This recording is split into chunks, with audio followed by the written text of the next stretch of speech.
যে বিষয়গুলো আছে, যেমন urine formation, role of kidney in osmoregulation, অর্থাৎ অসমোরেগুলেশনের নিয়ন্ত্রণে বা অসমোরেগুলেশনের কিডনি কি ভূমিকা রাখছে, renal regulation of pH, pH নিয়ন্ত্রণে বৃক্ষ ভূমিকা কি, বা এসিড এবং ক্ষারের সাম্যতা রক্ষায় বৃক্ষ কি ভূমিকা রাখছে সে বিষয়ে আলোকপাত করব। আরো কথা বলবো রক্তে সোডিয়ামের মাত্রা কিভাবে নিয়ন্ত্রিত হচ্ছে সে বিষয়টি নিয়ে। তো চলো প্রথমে আমরা ইউরিন ফরমেশনটা দেখি। ইউরিন ফরমেশন একটি জটিল বিষয়, এবং এটা কোনো একটি বিষয় না, এটার সাথে কিন্তু একাধিক বিষয় জড়িত রয়েছে। অর্থাৎ এখানে কিন্তু একাধিক ঘটনা ঘটছে, একাধিক ঘটনার মাধ্যমে ইউরিনটা ফরমেশন হচ্ছে। তোমরা যদি একটু দেখো আমাদের কিডনিটা কিন্তু যে ডিজাইনটা, আর্কিটেকচারাল যে ডিজাইনটা, সেটা কিন্তু বেশ জটিল, এবং এই জটিল অর্গানটার মূল কাজটি কিন্তু হচ্ছে কি ইউরিন ফরমেশন করা। এখন এই ইউরিন ফরমেশনের মাধ্যমে শুধু আমাদের দেহ থেকে নাইট্রোজেন জাতীয় বর্জ্যগুলো কিন্তু বের হয়ে যাচ্ছে না, এর সাথে সাথে কিন্তু আমাদের দেহের মধ্যে পানি সম্মত নিয়ন্ত্রিত হচ্ছে, বিভিন্ন পুষ্টি উপাদান যেগুলো বেরিয়ে যাচ্ছে সেগুলো আবার পুনঃশোষিত হচ্ছে, এসিড ক্ষারের সাম্যতা বজায় থাকছে, আমাদের রক্ত বিশোধন হচ্ছে, ফিল্ট্রেট হচ্ছে।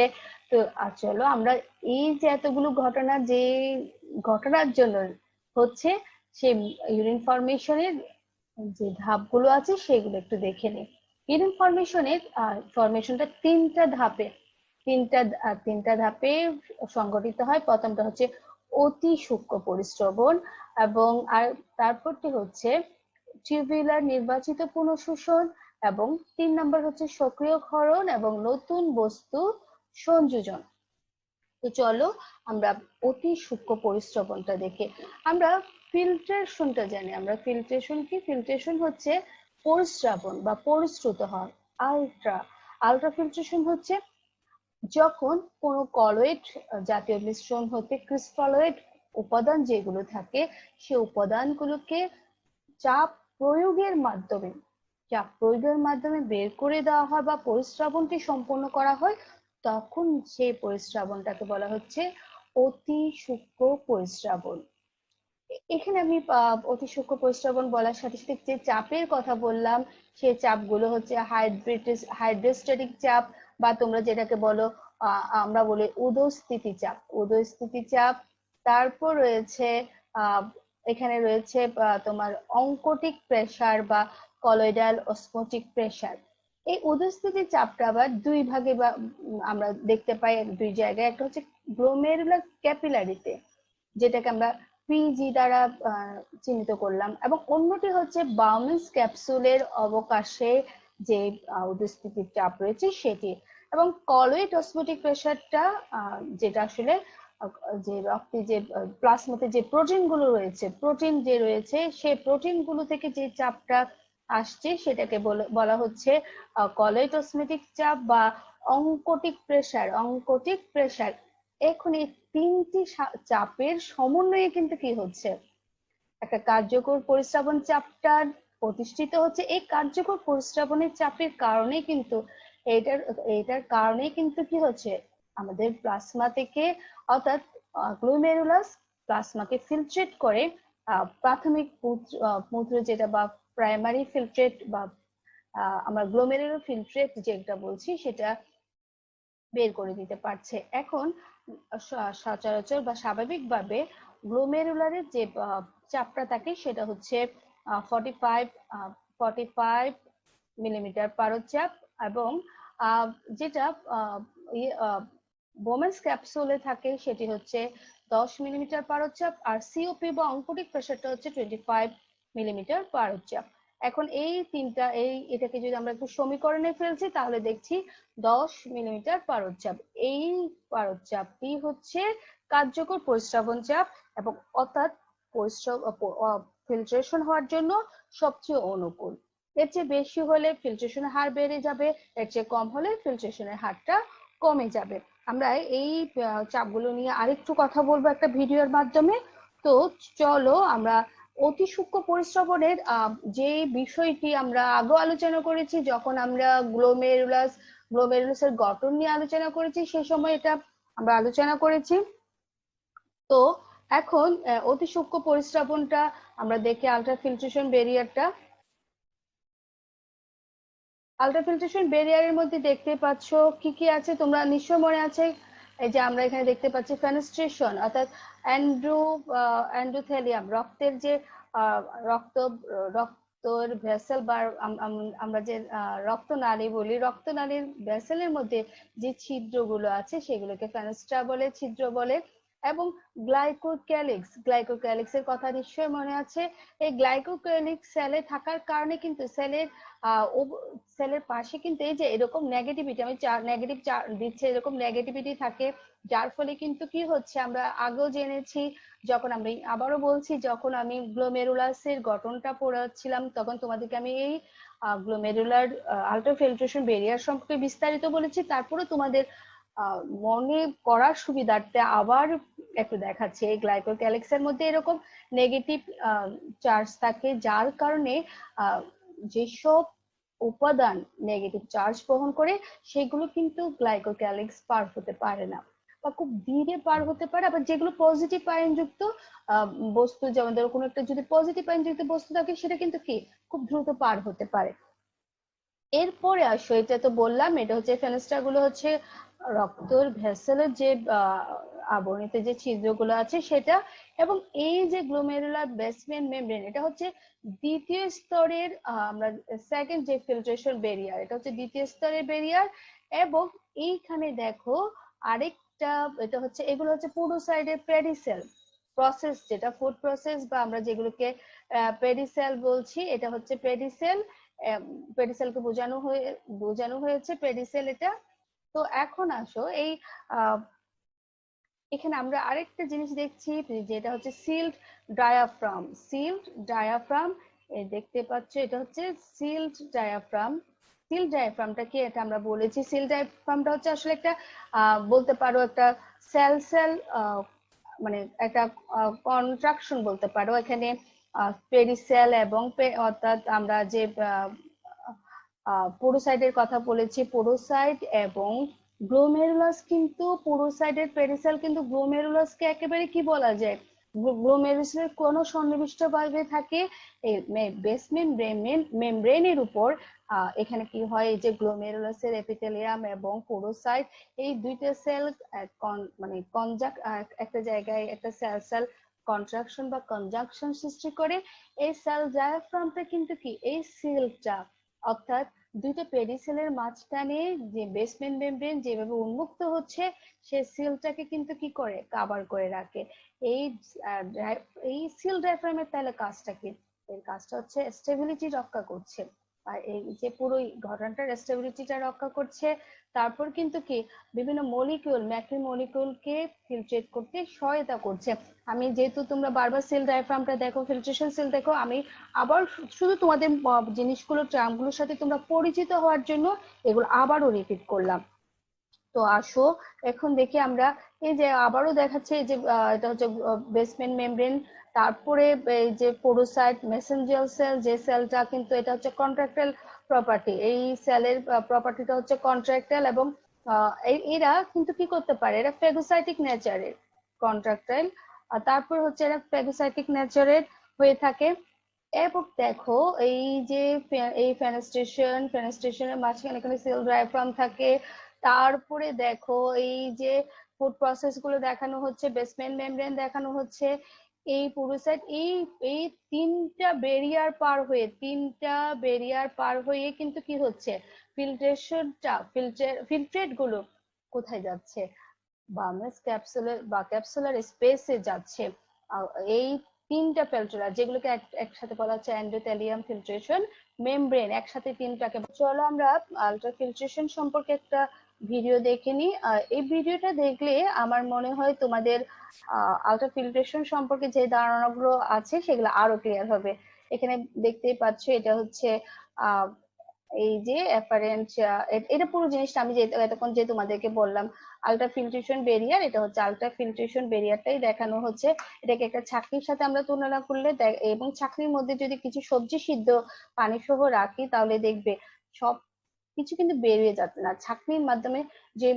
যে ছিদ্রগুলো যেই পরিমাণ ফিল্ট্রেট হতে দিচ্ছে যে বস্তুগুলোকে, সেগুলো কিন্তু কি হচ্ছে, ফিল্ট্রেট হচ্ছে।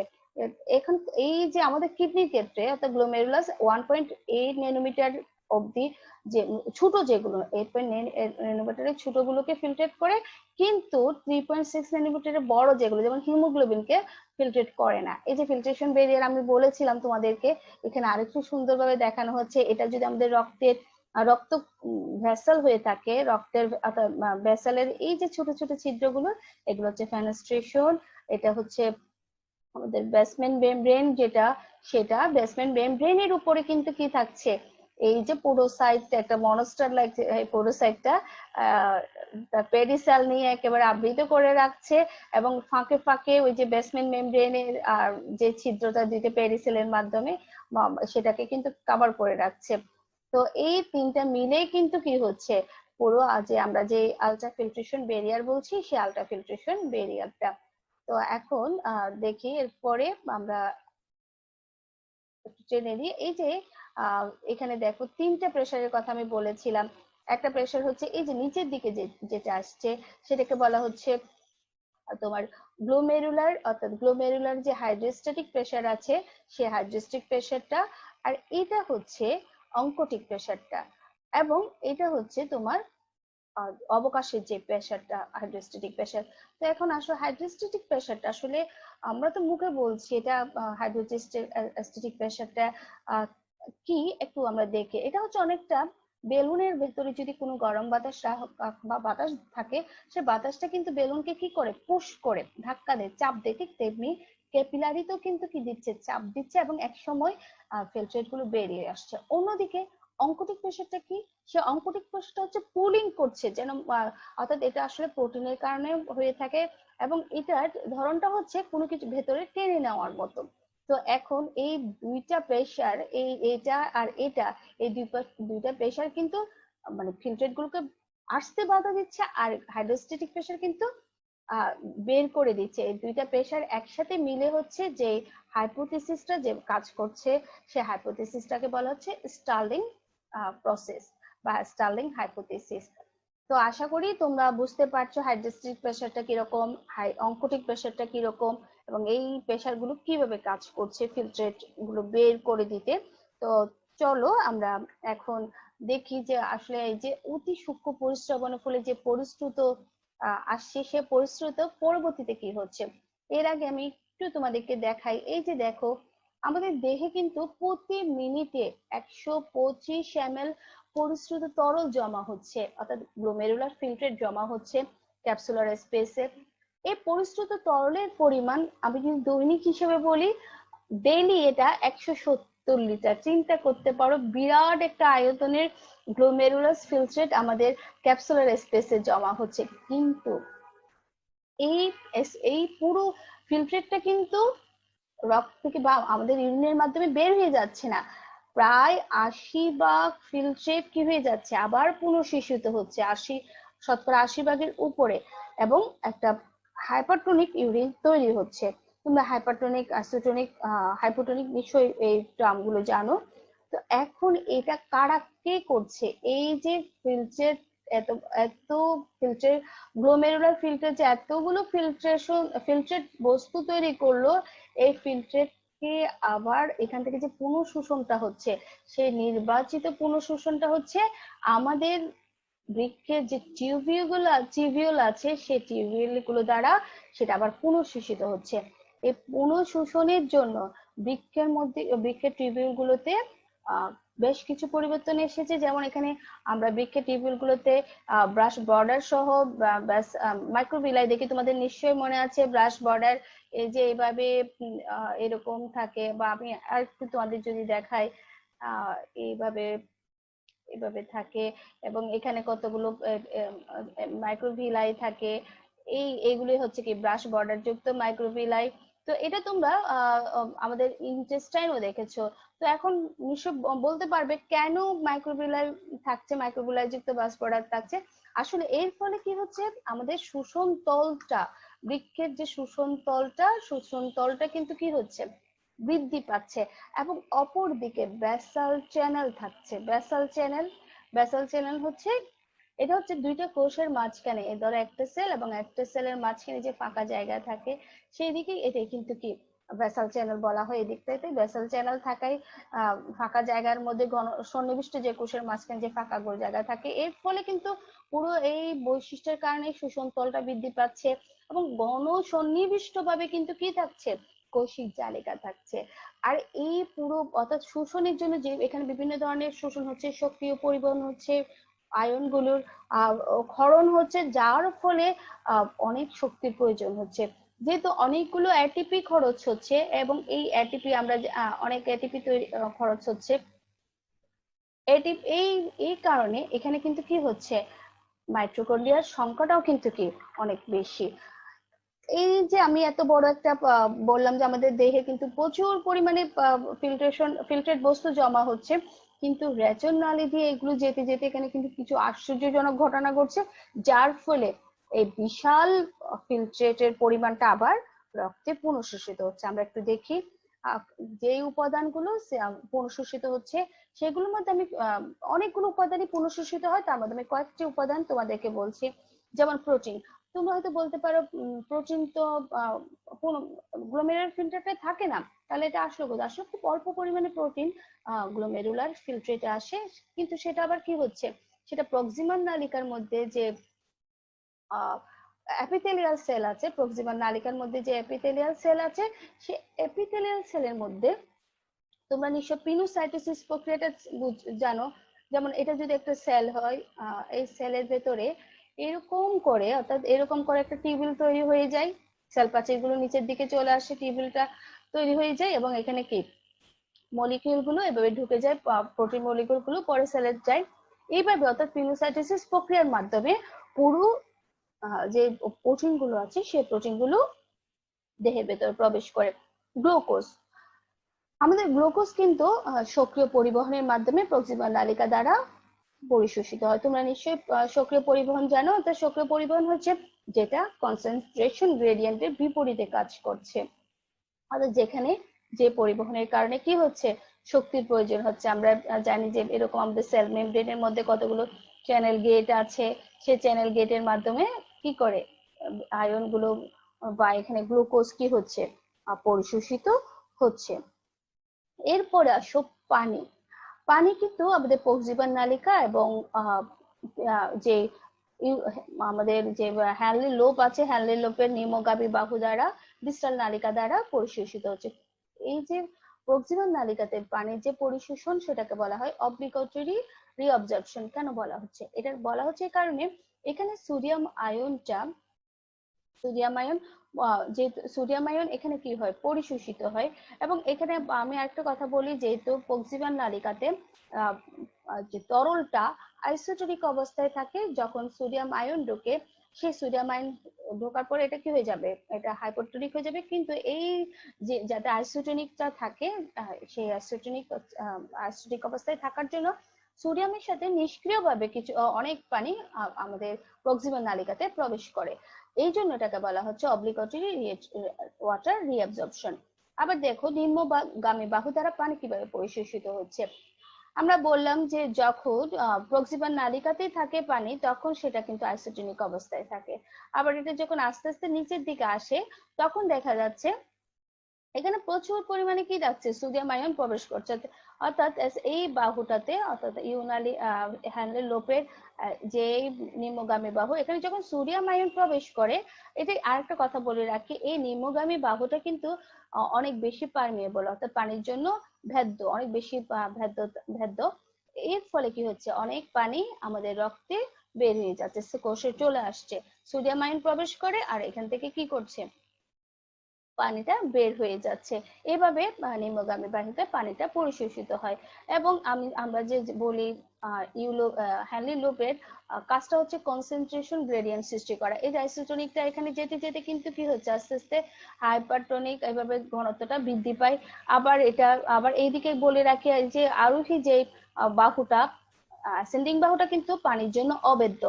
এই অবেদ্য পানি পার হয়ে এখানে কিন্তু কি হচ্ছে, আবার ডিস্টাল নালিকাতে যখন অ্যান্টিডাইরেটিক হরমোন নিঃসরণ হয়, অর্থাৎ অ্যান্টিডাইরেটিক হরমোনের প্রভাবে কিন্তু কি পানি কি হয়, এখানে পানি অ্যাবজর্ব হয়, আবার পানি বের হয়েও যায়। তো এখন সোডিয়াম আয়নের কথাই বলি। সোডিয়াম আয়ন সক্রিয় পরিবহনের মাধ্যমে প্রক্সিমাল নালিকা এবং ডিস্টাল নালিকাতে পরিশোষিত হয়। পটাশিয়াম আয়ন প্রক্সিমাল নালিকাতে পরিশোষিত হয়ে থাকে। এবং বাইকার্বনেটটা কিন্তু আমাদের পুরো বৃক্ক নালিকা জুড়ে কিন্তু পরিশোষিত হয়। এবং এটার যে প্রক্রিয়াটা, সেই প্রক্রিয়াটা হচ্ছে ইলেকট্রোকেমিক্যাল গ্রেডিয়েন্ট। এটা কি, এখানে এই যে গ্রেডিয়েন্টটা, এটা দুই ভাবে হচ্ছে, ইলেকট্রিক্যাল অর্থাৎ চার্জ যুক্ত অবস্থার কারণে যে গ্রেডিয়েন্টটা হবে, সে কারণে এটা মানে এটা স্থানান্তর হতে পারে। এবং কেমিক্যাল গ্রেডিয়েন্টটা এখানে বলা হচ্ছে বাইকার্বনেটে যে উপাদানগুলো আছে, সেই উপাদানগুলোর কারণে যে ঘনত্বের নথিপত্র তৈরি হচ্ছে সেটা। তো এই কথাই বলতে পারি আমি তোমাদের বোঝার সময়, কেমিক্যাল গ্রেডিয়েন্ট, এটা যে ইলেকট্রোকেমিক্যাল গ্রেডিয়েন্টটা আসলে এটা হচ্ছে বিশেষ ধরনের একটা, কি বলতে পারো, বিশেষ ধরনের একটা সক্রিয় পরিবহন, বিশেষ ধরনের একটা সক্রিয় পরিবহন বলতে পারি আমরা। তো এখানে কিন্তু আরেকটা আরো অনেকগুলো কি আছে, অনেকগুলো উপাদান আছে যেগুলো পরিশোষিত হচ্ছে। যেমন অ্যামোনিয়া আছে, তারপর হচ্ছে তোমার ইউরিয়া। আমাদের যে ইউরিয়াকে, খুব মজার ব্যাপার, যে ইউরিয়া আমাদের দেহ থেকে বের করে দেওয়ার জন্য, অর্থাৎ ইউরিয়াকে দেহ থেকে বের করে দেওয়ার জন্য কিন্তু কি হচ্ছে, অনেক প্রসেস হচ্ছে। সে ইউরিয়া থেকে ইউরিয়ার 40% আবার কি হয়, পুনঃশোষিত হয়। তো এখন তোমাদের মনে প্রশ্ন জাগতে পারে, কেন ইউরিয়াটা পরিশোষিত হচ্ছে। আমি একটু সংক্ষেপে বলি, এক কথায় বলি, এই ইউরিয়া পরিশোষণটা কিন্তু দরকার কার, পানি পরিশোষণকারী রিঅ্যাবজর্বের জন্য এই ইউরিয়া পরিশোষণটা দরকার হয়ে থাকে, সেজন্য ইউরিয়া পরিশোষিত হয়। অ্যামোনিয়া, আরো অন্যান্য যে উপাদানগুলো আছে, বিভিন্ন অ্যামাইনো অ্যাসিড, বিভিন্ন ফসফেটের প্রায় 85% কিন্তু কি হয়, অ্যাবজর্ব হয়ে যায়। এরকম অনেক উপাদানই কিন্তু কি হচ্ছে আমাদের মানে বিক্রিয় নালিকাগুলো দ্বারা পুনঃশোষিত হচ্ছে। তো এখন আসো, আমি আরেকটু তোমাদের আরেকটু আমি ছবির মাধ্যমে দেখাচ্ছি কি কি পরিশোষিত হচ্ছে, কারণ আমি অনেকগুলো তো বলি নাই। যেমন ধরো, এই যে অংশটার মধ্যে এই আয়ন গুলো, ম্যাগনেসিয়াম ক্লোরাইড, তোমরা একটা জিনিস মনে রাখবে, সোডিয়াম যেখানে পরিশোষিত হবে, এই যে সোডিয়াম যেখানে পরিশোষিত হবে, সোডিয়াম তো সক্রিয়ভাবে পরিশোষিত হয়, সোডিয়াম আয়ন যেখানে পরিশোষিত হবে, সেখানে কিন্তু ক্লোরাইড আয়নটা নিষ্ক্রিয়ভাবে ঢুকে যাবে, মানে পরিশোষিত হবে। তো সোডিয়াম আয়ন যেখানে, সেখানে কিন্তু ক্লোরাইড আয়নটা হবে। তারপরে এই যে দেখো, ইউরিয়া, ইউরিক অ্যাসিড, ল্যাকটেট, এরকম আরো অনেক উপাদান এখানে দেখতে পাচ্ছ। এগুলো সব কিন্তু কি হচ্ছে, রেনাল টিউবওয়েল দ্বারা পরিশোষিত হচ্ছে। এখন আসো, সক্রিয় ক্ষরণ। আমাদের যে কিডনির যে সেলগুলো আছে, এখানে তো বিপাক সংঘটিত হচ্ছে। এই বিপাকের কারণে এখানে কি হচ্ছে, বিপাকের কারণে আহ বিপাক বস্তুর অনেকগুলো বিপাকীয় বস্তু তৈরি হচ্ছে। এই বিপাকীয় বস্তুর কারণে এখানে আমাদের যে বিভিন্ন মেটাবলিক উপাদানগুলো তৈরি হচ্ছে, সেই মেটাবলিক উপাদানগুলো কিন্তু এখানে ক্ষরিত হচ্ছে। এই ক্ষরণটার মধ্যে দেখে আমরা একটু দেখি প্রক্সিমাল নালিকাতে কি কি ক্ষরণ হচ্ছে। প্রক্সিমাল নালিকাতে এখানে তোমার সোডিয়াম হাইড্রোজেন আয়ন ক্ষরিত হচ্ছে, তারপর হচ্ছে নাইট্রোজেন অ্যামোনিয়াম ক্ষরিত হচ্ছে, জৈব অ্যাসিড ক্ষার। তারপর ডিস্টাল পেঁচানো নালিকাতে এই আয়নগুলো ক্ষরিত হচ্ছে। সংগ্রাহী নালীতে এই যে দেখতে পাচ্ছ, হাইড্রোজেন, অ্যামোনিয়াম, পটাশিয়াম আয়ন, এই ধরনের অনেক বস্তু কিন্তু কি হচ্ছে, ক্ষরিত হচ্ছে। তো এখন এই ক্ষরণটার কারণে এখানে যে উপাদানগুলো আছে, সেই উপাদানগুলো সরাসরি ইউরিনের সাথে সংযুক্ত হয়ে দেহের বাইরে বের হয়ে যেতে পারছে। এখানে শুধু ক্ষরণ না, এখানে কিন্তু আবার নতুন নতুন কিছু বস্তুরও সংযোজন হয়ে থাকে। যেমন ধরো অ্যামোনিয়াম লবণ, যেহেতু এখানে তোমরা এখানে কিন্তু আমাদের রেনাল টিউবুলের সেলগুলোতে হাইপোপোরিক যে অ্যাসিড সংশ্লিষ্ট হয়, আমি একটু লিখে দিচ্ছি। হাইপোপোরিক অ্যাসিড, এটা একটু নতুন ধরনের অ্যাসিড, তোমাদের হয়তো অপরিচিত হতে পারে। হাইপোপোরিক অ্যাসিডটা এটা সংশ্লেষিত হয়। তারপর হচ্ছে তোমরা জানো গ্লুটামাইন থেকে অ্যামোনিয়া সংশ্লেষিত হয়। এই কারণে এখানে কিন্তু কি হচ্ছে, হাইপোপোরিক অ্যাসিড সংশ্লেষণের সময় কিন্তু অ্যামোনিয়া তৈরি হচ্ছে, বা গ্লুটামাইন থেকে যে অ্যামোনিয়া, এরকম একাধিক বস্তু থেকে অ্যামোনিয়া সংশ্লেষিত হয়। এই অ্যামোনিয়ামটা পরে এখানে যে তরলটা আছে, আর রেনাল টিউবুলের যে তরলটা আছে, সেই তরলের অর্থাৎ লুমেনে যে তরলটা থাকে, তরলের সাথে বিভিন্ন ধরনের লবণ তৈরি করছে। আবার অজৈব ফসফেট, এই যে তরলের কথা বললাম, এখানে যে তরলটা আছে সেখানে বিভিন্ন অজৈব ফসফেট এইগুলোর সাথে মিলে তৈরি হচ্ছে, বিভিন্ন উপাদান তৈরি করছে। অর্থাৎ নতুন বস্তুর যে সংযোজনটা হচ্ছে, আমি এটাই বললাম এখানে। তারপর আসো আমাদের ইউরিনের কি কি থাকে, ইউরিন কম্পোজিশনের মধ্যে উপাদানের মধ্যে কি কি উপাদান আছে আমরা একটু দেখি। যে স্বাভাবিক অবস্থায় ইউরিনে কি কি উপাদান আছে, যেমন ধরো এখানে ক্লোরাইড আছে, তারপর সালফেট, ক্যালসিয়াম, ইনঅর্গানিক বিভিন্ন ফসফেট আছে, তারপর হচ্ছে তোমার এই যে ইউরিয়া, ইউরিক অ্যাসিড, এগুলো আছে। আমাদের ইউরিনের কালারটা সাধারণত হচ্ছে খরবনে, এটার জন্য দায়ী হচ্ছে ইউরোক্রোমটা, অর্থাৎ বিলোবিনের ভাঙনের ফলে যে ইউরিক্রোম পাওয়া যায়, সেই রঞ্জক পদার্থের কারণে কিন্তু কি হচ্ছে, এটা খরবর্ণ হয়ে যায়। আর এখানে ইউরিনোট হিসেবে একটা উপাদান থাকে, ইউরিনোট। এই ইউরিনোটের জন্য মানে ইউরিনের যে গন্ধটা সেটা সৃষ্টি হয়ে থাকে। অ্যাবনর্মাল অবস্থায় অর্থাৎ অস্বাভাবিক যে উপাদানগুলো আছে তার মধ্যে রয়েছে ডব্লিউবিসি, কিটোন বডিজ, তারপর আছে গ্লুকোজ, এরপর কাস্ট এন্ড ক্যালকুলি।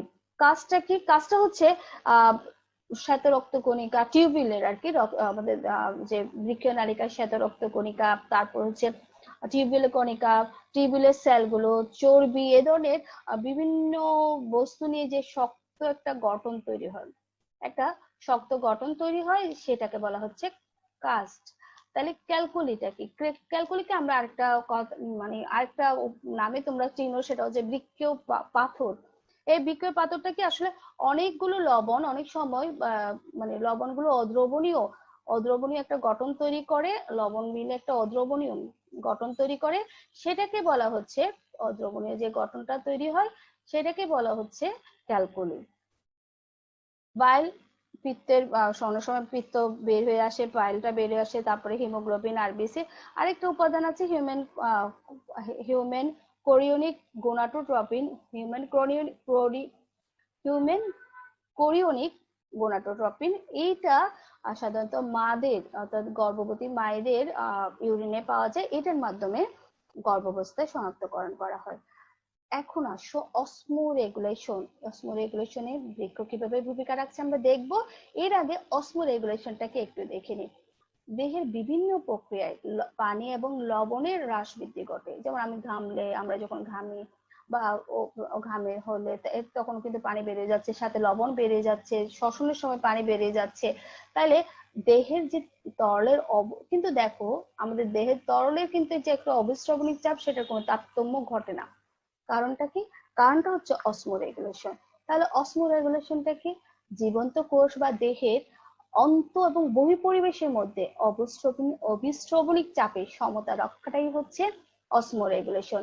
বৃক্কের অভ্যন্তরীণ পরিবেশের এই মাধ্যমে বৃক্ক আমাদের অভ্যন্তরীণ পরিবেশের স্থিতি বজায় রাখছে। দেহের পানি, সোডিয়াম আয়ন, পটাশিয়াম আয়ন, লবণ, ক্লোরাইড, এইসব উপাদান যে প্রক্রিয়ায়, এই উপাদানের আন্তঃসম্যতাটা রক্ষা হচ্ছে যে প্রক্রিয়ার মাধ্যমে, সেটাই হচ্ছে অসমোরেগুলেশন। তো আমি এখানে পানিটা অর্থাৎ আমাদের দেহের পানির পরিমাণটা কমে গেলে কিভাবে অসমোরেগুলেশনের মাধ্যমে সেটা নিয়ন্ত্রিত হচ্ছে একটু তোমাদেরকে দেখাই।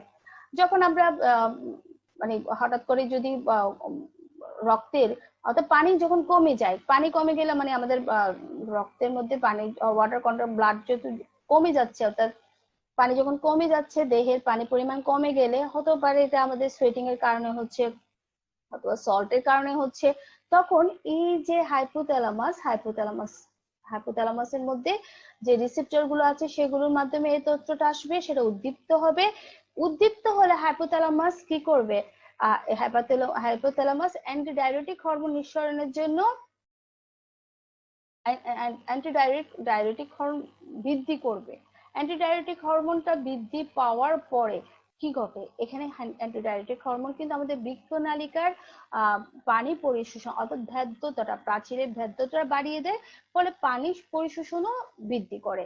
এর ফলে কি হচ্ছে, যখন এই টিউবিউল গুলো দিয়ে যখন যাচ্ছে মানে ফিল্ট্রেশনের ফলে বা যে প্রাথমিক মূত্রটা তৈরি হয়েছে সেটা যখন যাচ্ছে, সেখান থেকে যদি পানিটা পূর্ণ শোষিত হয়ে যায়, এটার ঘনত্বটা কমে যায় এবং কম পরিমাণ ইউরিন তৈরি হবে। আমি একটু এখানে পরিমাণটা দিয়েছি, অর্থাৎ মিনিটে তখন ইউরিনের পরিমাণটা হবে 0.5 ml। তো দেহের পানির পরিমাণটা স্বাভাবিক থাকবে।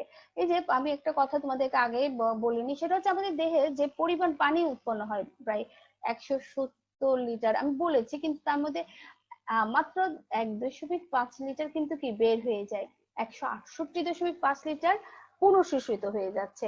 তো এই ধরনের বিভিন্ন প্রক্রিয়ার মাধ্যমে দেহের পানির সম্মতটা রক্ষা হচ্ছে। তো এখন আসো, দেহের পানির পরিমাণটা যদি বৃদ্ধি পায় তখন কি হবে? হয়তো তুমি প্রচুর পরিমাণে পানি খেয়েছো, তখনও কিন্তু ব্রেন কি করবে? ব্রেনের যে হাইপোথ্যালামাস এটা উদ্দীপ্ত হবে, কম পরিমাণে অ্যান্টিডাইরেটিক হরমোন নিঃসরণ করবে। অ্যান্টিডাইরেটিক হরমোন যখন নিঃসরণটা কমে যাবে, তখন ভেদ্যতাটা বেড়ে যাবে, মানে ভেদ্যটা কমে যাবে বৃক্কীয় নালিকার, তখন পুনঃশোষণটা হ্রাস পাবে, পানির পুনঃশোষণ। এর ফলে কি হবে? কম ঘনত্বের, অর্থাৎ এটা হাইপোটনিক হবে এবং প্রচুর ইউরিন তৈরি হবে। এখানে আমি যে হিসাবটা দিয়েছি, মিনিটে 16 মিলিলিটার ইউরিন তৈরি হবে। এইভাবে কি হবে? দেহের পানির যে স্বাভাবিক মাত্রাটা সেটা প্রতিষ্ঠিত হবে।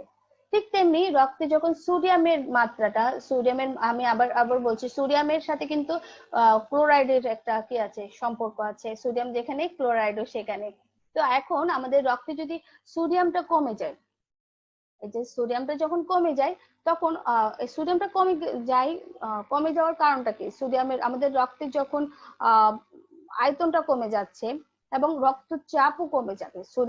মানে সোডিয়াম যদি আমরা হয়তো মানে ইউরিনের মাধ্যমে চলে যাচ্ছে বা ঘামের মাধ্যমে সোডিয়াম এবং ক্লোরাইডের আয়নটা যদি কমে যায়, তখন দেখা যাচ্ছে পানি কমে যাচ্ছে। পানি কমে যাচ্ছে। তোমাদের নিশ্চয়ই মনে আছে কেন পানি কমে যাচ্ছে? কেউ কি বলতে পারবে কেন পানি কমে যাচ্ছে? সোডিয়াম কমে গেলে পানি কমে যাওয়ার, আমি যখন তোমাদেরকে রিঅ্যাবজর্পশনটা পড়িয়েছি, পানি রিঅ্যাবজর্পশনটা পড়িয়েছি, তখন বলেছি যে আসলে সোডিয়ামটা প্রক্সিমাল নালিকাতে সক্রিয়ভাবে প্রবেশ যখন করে, তখন আইসোটোনিক অবস্থাটা বজায় রাখার জন্য ওখানে কিছু পানি কিন্তু প্রচুর পরিমাণে পানি প্রবেশ করছে। অর্থাৎ সোডিয়ামের সাথে পানি প্রবেশেরও কিন্তু একটা পানি বের হয়ে যাচ্ছে, পানি বের হয়ে যাচ্ছে, রিঅবজার্ভ হচ্ছে, অর্থাৎ নালিকাতে নালিকাতে যখন সোডিয়াম প্রবেশ করছে লুমেনে, ঠিক তখন অনেকগুলো পানি বের হয়ে আমাদের পাশে যে পেরিটিউবুলার নালিকাগুলো আছে সেগুলোতে পানিগুলো পুনঃশোষিত হচ্ছে। তো রক্তে যখন সোডিয়াম কমে যাবে, তখন কিন্তু সোডিয়ামের কমে গেলে পানিও কিন্তু কি হবে? পুনঃশোষণটা কমে যাবে। আমি আবারও বলছি, রক্তের পানি কমে যাবে, অর্থাৎ রক্তের আয়তন কমে যাবে, রক্তচাপ কমে যাবে। দেখো, একটা সোডিয়াম কমে গেল, এর ফলে পানিটা কমে গেল। পানি কেমনে কমে গেল? আমি আবারও বলছি, যেহেতু সোডিয়াম যখন প্রক্সিমাল নালিকাতে প্রবেশ করে, তখন অনেক বেশি বা হ্যানলি লুপের কথা বলি, হ্যানলি লুপে যখন প্রবেশ করে, তখন দেখা যাচ্ছে, তোমরা আগে বলে আলোচনা করেছি, অনেকগুলো পানি কিন্তু আবার পুনঃশোষিত হচ্ছে। কিন্তু যখন রক্তে সোডিয়াম কমে যাবে, পানির পরিমাণটাও কিন্তু পুনঃশোষণের হার কমে যাবে, পানি কমে যাবে, রক্তের আয়তন কমে যাবে, রক্তচাপ কমে যাবে।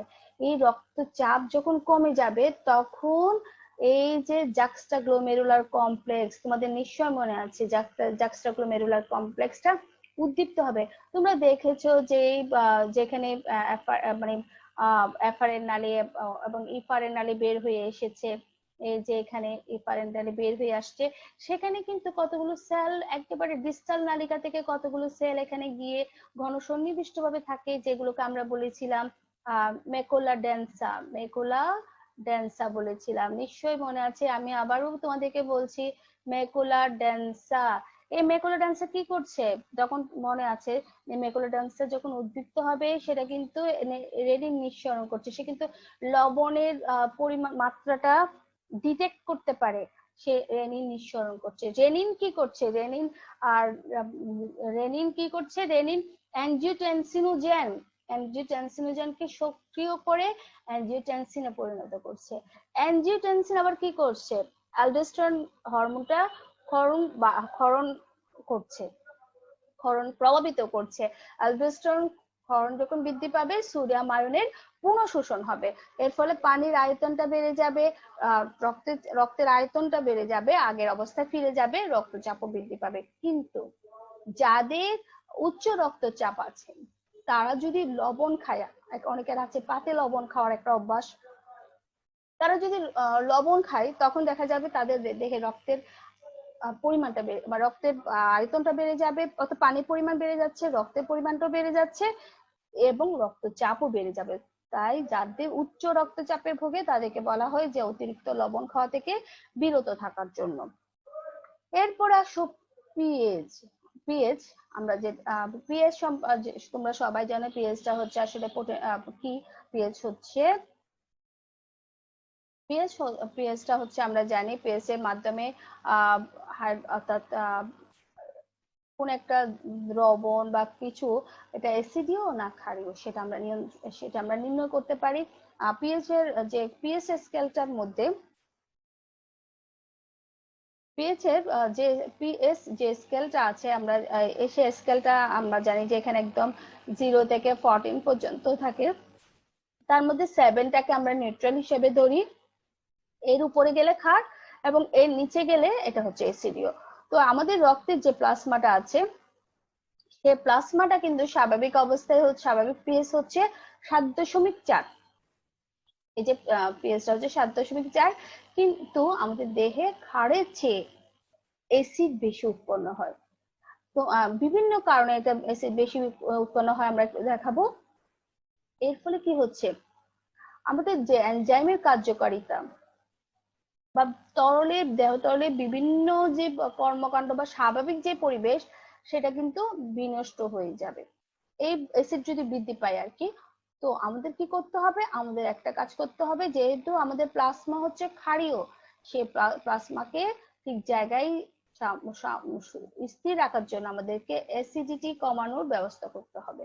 তো অ্যাসিডিটি কমানোর ব্যবস্থাটা বা অ্যাসিড এবং ক্ষারের যে সাম্যতাটা, সেই সাম্যতাটা হচ্ছে পিএইচ, অর্থাৎ পিএইচ নিয়ন্ত্রণ বা অ্যাসিড ক্ষারের সাম্যতা রক্ষা কিভাবে হচ্ছে দেখি। এর আগে দেখি অ্যাসিডিটি কেন আমাদের শরীরে বৃদ্ধি পাচ্ছে।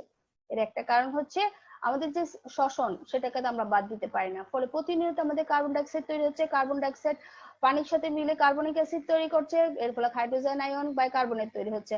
হাইড্রোজেন আয়ন বৃদ্ধি পেলে তোমরা যারা অ্যাসিডিটি বৃদ্ধি পাবে। এছাড়া যারা ব্যায়াম করে রেগুলার বা হাঁটাচলা করছি তাদের মধ্যে কিন্তু কি ল্যাকটিক অ্যাসিড প্রতিনিয়ত উৎপন্ন হচ্ছে। বা এছাড়া আমাদের খাদ্যাভ্যাস যেমন মাংস ডিম পনির এই জাতীয় খাদ্য খেলেও কিন্তু কি হবে, আমাদের দেহে অ্যাসিড উৎপন্ন হবে। এখন অ্যাসিডটা কিভাবে বা অ্যাসিড এবং ক্ষারের যে সাম্যতাটা সেটা কিভাবে নিয়ন্ত্রিত হচ্ছে, এই নিয়ন্ত্রণের জন্য আমরা যে কাজটি করব সেটা হচ্ছে, যে কাজটি বৃক্ষ করে সেটা হচ্ছে হাইড্রোজেন আয়ন নিঃসরণ করা। নিঃসরণ থেকে করবে অর্থাৎ নিষ্কাশন করে ফেলা, অর্থাৎ হাইড্রোজেন আয়নটা অতিরিক্ত হাইড্রোজেন আয়নটা ইউরিনের মাধ্যমে দেহের বাইরে বের করে দেওয়ার ব্যবস্থা করা।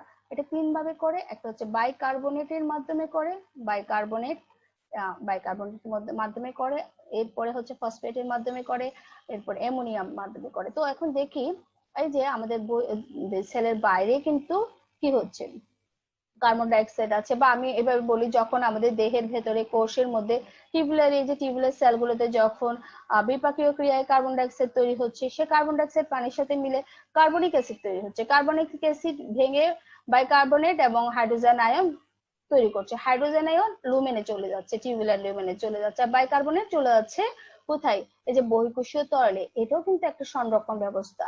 কিরকম সময় তোমরা জানো যে বাইকার্বনেট একটা বাফার হিসেবে কাজ করে। বাফার কি করে, বাফার হচ্ছে আমাদের রক্ত বলো বা তরলের যে দেহ তরলের যে অ্যাসিড এবং ক্ষারের সাম্যতাটা নিয়ন্ত্রণ করে থাকে। এখন দেখো এই যে হাইড্রোজেন আয়ন যতটা চলে যাবে লুমেনে, ঠিক ততটা সোডিয়াম আয়ন কিন্তু সেলের ভেতর প্রবেশ করছে।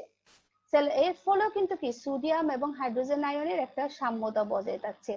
এই সোডিয়াম আয়ন পরবর্তীতে বাইকার্বনেটের সাথে মিলে সোডিয়াম বাইকার্বনেট তৈরি করছে।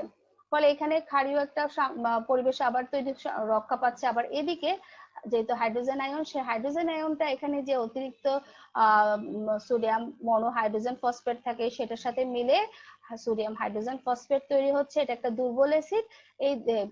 এইভাবে কি হচ্ছে, এই দুর্বল অ্যাসিডটা মাধ্যমে বৃক্ষ থেকে হাইড্রোজেন আয়ন নিষ্কাশিত হয়ে যাচ্ছে ইউরিনের মাধ্যমে, আমাদের দেহে এস্ট এবং ক্ষারের সাম্যতাটা রক্ষা পাচ্ছে।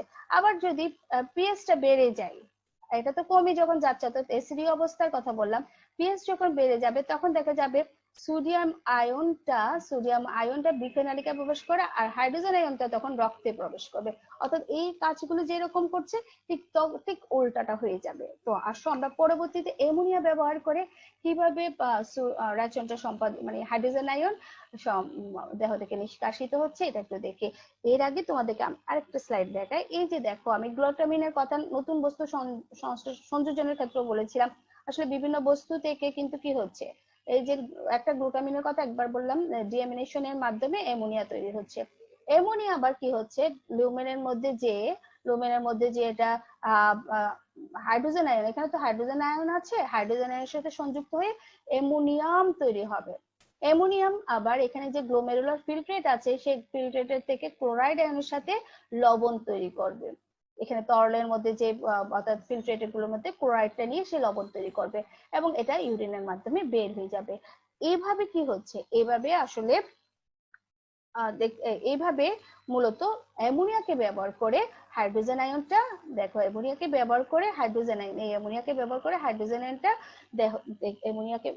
দেহ থেকে বের হয়ে যাচ্ছে এবং ক্ষারীয় এবং অ্যাসিডীয় সাম্যতাটা প্রতিষ্ঠিত হচ্ছে। এরপর আসো ফসফেট বাফার দ্বারা হাইড্রোজেন আয়নটা কিভাবে পরিবাহিত হচ্ছে।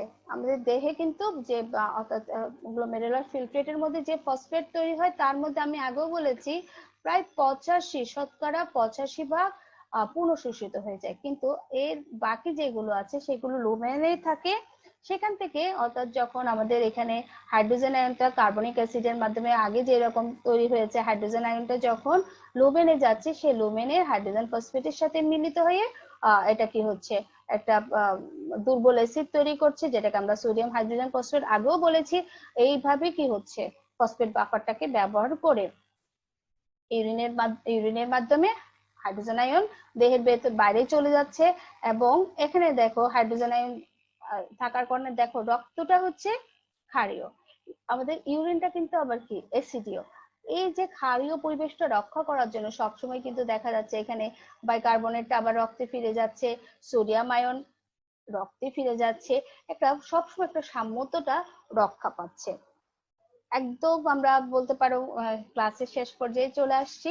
আমি আশা করব আজকের এই লেকচার থেকে তোমরা এই যে এখানে যে বিষয়গুলো, যে প্রশ্নগুলো দিয়েছি সেগুলো তোমরা অবশ্যই পারবে। আমি একটা প্রশ্ন এখানে স্পেসিফিক্যালি বলি নাই, সেটা হচ্ছে হরমোন কিভাবে মূত্রের ঘনত্ব নিয়ন্ত্রণ করে। আমি কিন্তু এখানে অনেকগুলো বলতে পারো অনেকগুলো হরমোনের কথা বলেছি, তোমরা এখান থেকে বের করে নিবে কিভাবে হরমোনগুলো আলাদাভাবে মূত্রের বা ইউরিনের কনসেন্ট্রেশনটা নিয়ন্ত্রণ করছে।